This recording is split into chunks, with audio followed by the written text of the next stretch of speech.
السلام عليكم ورحمة الله وبركاته. نكن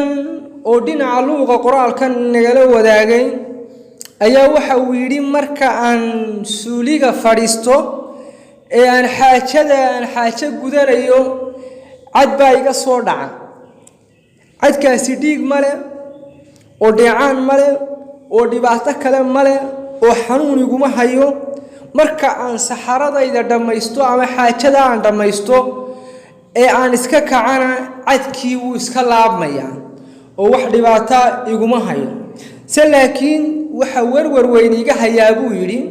de waxaan meel lahaan jirin oo dhibtan inaan ogaado ayaan doonayaa buu yiri aad buu mahadsan yahay hadaynu jawaabta ku soo dhawaano ninkan xaaladan uu ka cabanayo waa xaalad la arko oo inta badan waxay u badan tahay